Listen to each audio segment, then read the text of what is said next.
Could UEFA really make an exception and allow Al-Nassr into the Champions League next year? Well, if you believe reports, that could happen, and if it does, it is the final straw of corruption for UEFA.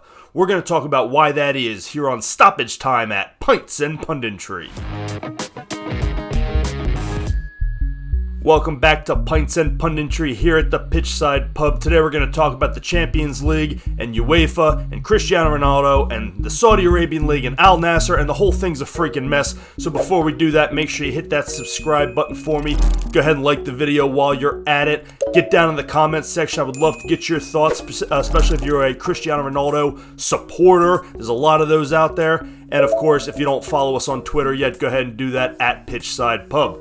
So that's what the reports are saying, that UEFA could make an exception next year and allow Al-Nassr to be in the Champions League. Of course, they are a Saudi Arabian team that does not play in Europe. UEFA is the European Federation. They play in Asia. They play in the Asian Champions League, which they're currently dominating. And Cristiano Ronaldo has, I think, 3 goals in 3 games. And he's doing what was expected of them because he's playing against lesser competition. And there are so many problems with the concept of allowing Al-Nassr into the Champions League next year. First and foremost, I want to know who's getting the boot out, right? Next year, the Champions League is going to expand, so there are going to be more teams. But they've already decided how they are selecting those teams. I highly doubt they're just going to add one more, so someone is going to have to miss out. It had better be the 6th or 7th possible Premier League team and not one of the smaller countries. I would hate for the Swiss champions, for instance, to then have to go play an additional qualifier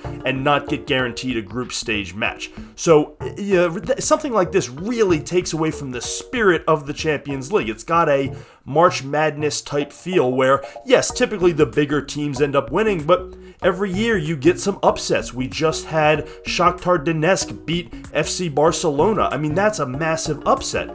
And we had Ajax make a run a couple years back. So sometimes you see the Cinderella story, and that is such a huge part of the Champions League. So I would hate to see one of those clubs miss out or have another hurdle in their way just for the money grab. And that's the second problem. This is 100% a money grab. This is 100% just to get Cristiano Ronaldo back in the Champions League. But is that even a good thing? He's going to be 39 by then. Yes, he's playing great in Saudi Arabia, but he's playing against nobodies. His team has a few competent players on it, so do a few of the other PIF-owned teams. But generally speaking, the league is a joke. The whole project is a bit of a joke competition-wise, right? It's not good competition. His own team, Al-Nassr, they would not do well. They're not going to do well in the Champions League unless between now and then, they go get a whole bunch more Premier League quality, big European quality players. Right now, they have half a good team. They are not good. They would not get out of the group stage. They would get smoked by any of the pot A and B teams for sure. And it's just a money grab. It's just a pathetic money grab to go and try and get Cristiano Ronaldo back in this tournament. And that is what UEFA is desperate to do, which is my third point, which is UEFA's complete incompetence. Why they are so fixated on holding on to the last grasp of Cristiano Ronaldo, I will never know. I get the marketing aspect, I get the draw, I get the money that comes with him. But that is ending at some point, and they are not prepared to move forward. They have not fully entrenched themselves in the future of the game. The Mbappes, the Haalands, the really talented Jude Bellinghams of the world, the really talented young players who are the next Messi and Ronaldo. They continue to hang on desperately at these glimmers of past glory.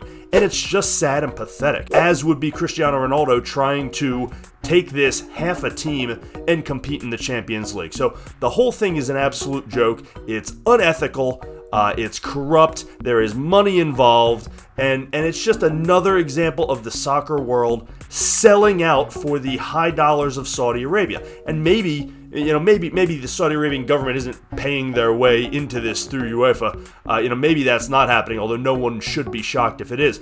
But it's still catering to the vast amounts of money that brought Ronaldo and a few other stars to Saudi Arabia in the first place. Why is UEFA catering to them? If anything, they should be shutting the Saudi Arabian teams out specifically because they did this. And here is the final problem. These teams are not subject to financial fair play. Now, you can make all the jokes you want about financial fair play, and a lot of them are valid.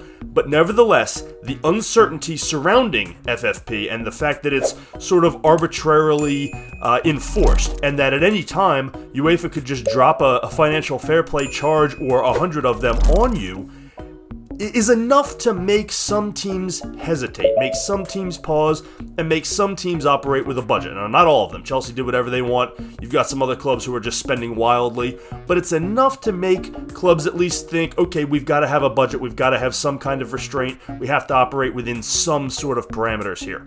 The Saudi Arabian teams do not. They are not subject to financial fair play because they are not UEFA clubs.